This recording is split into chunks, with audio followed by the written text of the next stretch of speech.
Oke, pada video sebelumnya kita sudah membahas mengenai perjuangan secara fisik. Kali ini kita akan bahas mengenai perjuangan secara diplomasi atau perundingan. Melalui perjuangan diplomasi, bangsa Indonesia berupaya menunjukkan kepada dunia internasional bahwa kemerdekaan dan kedaulatan yang telah diraih bangsa Indonesia pantas untuk dibela dan dipertahankan. Selain itu, bangsa Indonesia berusaha menunjukkan sikap dan itikat baik dalam menyelesaikan perselisihan dengan Belanda. Berikut ini adalah beberapa upaya diplomasi yang dilakukan bangsa Indonesia untuk mempertahankan kemerdekaan. Yang pertama, perundingan Linggarjati. Perundingan Linggarjati adalah perundingan antara Indonesia dan Belanda yang dilaksanakan di Linggarjati, Kuningan, Jawa Barat. Perundingan Linggarjati dilaksanakan tanggal 10 November 1946. Perundingan ini menghasilkan beberapa kesepakatan yang ditandatangani resmi oleh kedua negara tanggal 25 Maret 1947. Informasi mengenai perundingan Linggarjati. Yang pertama, delegasi dari Indonesia diwakili oleh Sultan Syahrir, dari Belanda diwakili oleh Wim Stekrom, dan Inggris adalah Lord Killian sebagai mediator perundingan. Kesepakatannya yaitu Belanda mengakui secara de facto wilayah Republik Indonesia yaitu Sumatera, Jawa, dan Madura. Belanda harus meninggalkan wilayah Republik Indonesia paling lambat tanggal 1 Januari 1949. Republik Indonesia dan Belanda sepakat membentuk negara Republik Indonesia Serikat, di mana salah satu bagiannya adalah Republik Indonesia. Dalam bentuk RIS, Indonesia harus tergabung dalam Commonwealth, Persemakmuran Indonesia Belanda, dengan Ratu Belanda sebagai ketuanya. Sehingga berdampak bagi Indonesia. Yang pertama, Republik Indonesia mendapat pengakuan kedaulatan dari beberapa negara, diantaranya Inggris, Amerika Serikat, Mesir, Lebanon, Suriah, Afghanistan, Myanmar, Yaman, Saudi Arabia, dan Uni Soviet. Yang kedua, muncul pihak yang mendukung dan menolak hasil perundingan dari kalangan rakyat Indonesia.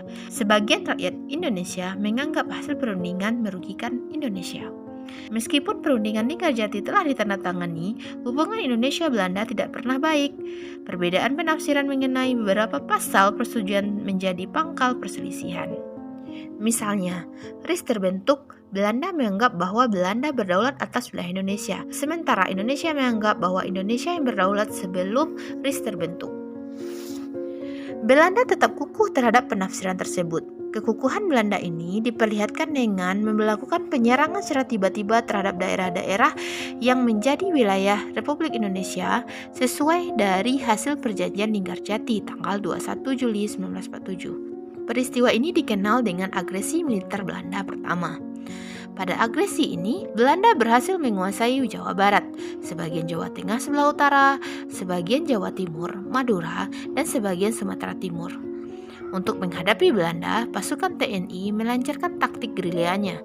Dengan taktik gerilya, ruang gerak pasukan Belanda berhasil dibatasi. Gerakan pasukan Belanda hanya berada di kota-kota besar dan jalan-jalan raya, sedangkan di luar kota kekuasaan berada di tangan pasukan TNI.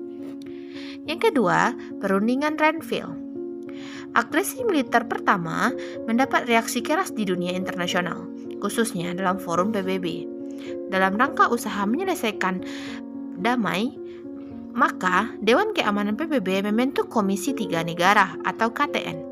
Komisi Tiga Negara yaitu Australia pilihan Indonesia diwakili oleh Richard Kirby, Belgia pilihan Belanda diwakili oleh Paul van Zeelen, Amerika Serikat pilihan Indonesia dan Belanda diwakili oleh Frank Potter Graham. KTN kemudian mengusulkan sebuah perundingan diselenggarakan di atas kapal laut Amerika Serikat yang bernama USS Renville yang berlabuh di Teluk Jakarta. Sehingga perundingan tersebut bernama Perundingan Renville. Informasi mengenai Perundingan Renville. Yang pertama, Indonesia diwakili oleh Amir Syarifuddin Harahap, Belanda Abdul Qadir Wijojoatmojo, KTN Frank Potter Graham, dan Richard Kirby. Hasil kesepakatan yaitu hentian tembak-menembak. Belanda harus mengakui Jawa Tengah, Jawa Barat, Sumatera, sebagai bagian Republik Indonesia.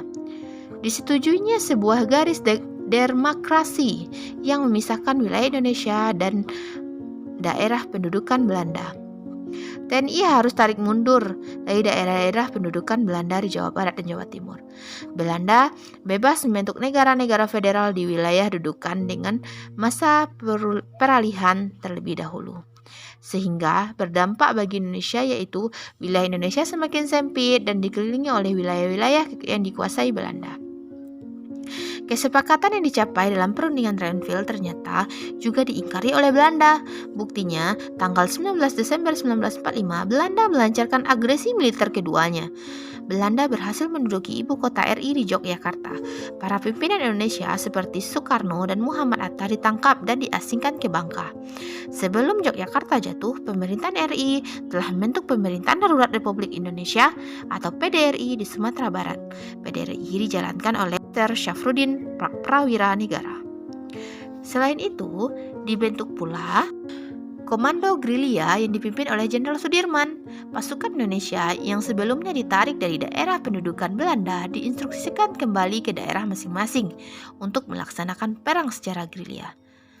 Selama agresi militer kedua, Belanda selalu mempropagandakan bahwa setelah ditangkapnya pimpinan-pimpinan Republik Indonesia, maka pemerintahan Republik Indonesia tidak ada.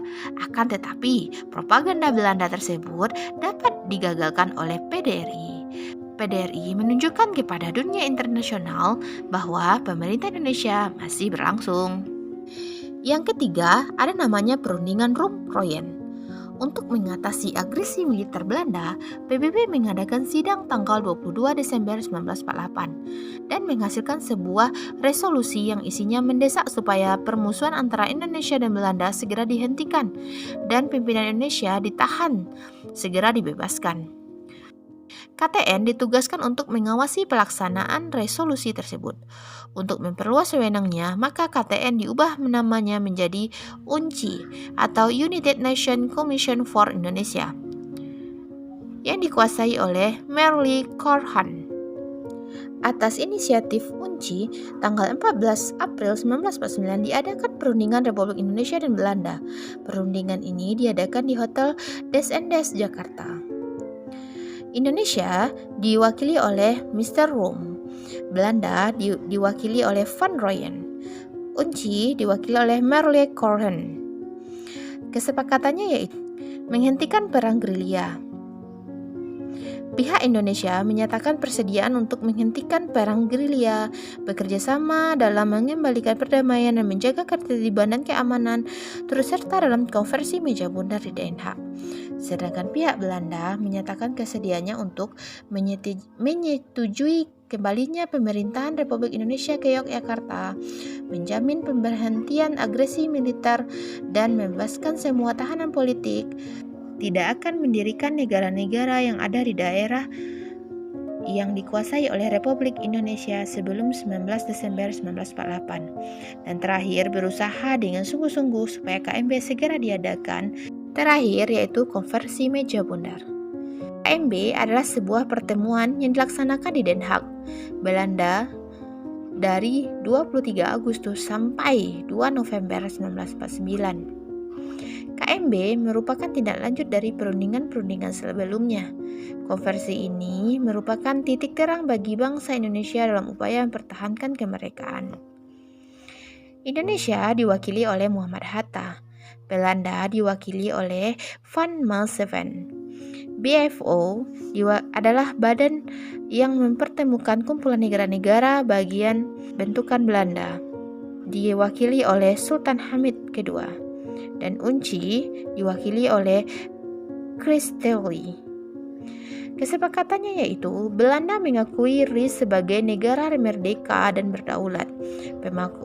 Pengakuan kedaulatan dilakukan selambat-lambatnya tanggal 30 Desember 1949. Masalah Irian Barat akan diadakan perundingan lagi dalam 1 tahun setelah pengakuan kedaulatan RIS. Antara RIS dan Kerajaan Belanda akan diadakan hubungan Uni Indonesia Belanda yang diketuai oleh Belanda. RIS harus membayar semua hutang Belanda sejak tahun 1949. sehingga berdampak bagi Indonesia, yaitu pertama, Belanda mengakui kemerdekaan Republik Indonesia Serikat. Konflik dengan Belanda dapat diakhiri dan pembangunan dapat dimulai. Irian Barat belum bisa diserahkan kepada Republik Indonesia. Negara Indonesia berubah bentuk menjadi negara serikat yang tidak sesuai dengan cita-cita proklamasi. Sebagaimana kesepakatan yang telah diperoleh dalam KMB tanggal 27 Desember 1949, pemerintah Belanda menyerahkan kedaulatan atas Republik Indonesia Serikat. Penyerahan dan sekaligus pengakuan kedaulatan tersebut dilakukan di dua tempat, yaitu Belanda dan Indonesia. Di Belanda, penyerahan kedaulatan dilakukan oleh Ratu Juliana kepada ketua delegasi RIS, yaitu Dr. Muhammad Hatta. Adapun di Jakarta, penyerahan kedaulatan dilakukan oleh Loving kepada wakil pemerintahan Inggris Sri Sultan Hamengkubuwono ke-9. Penyerahan kedaulatan ini menandai berakhirnya masa penjajahan Belanda di Indonesia secara formal.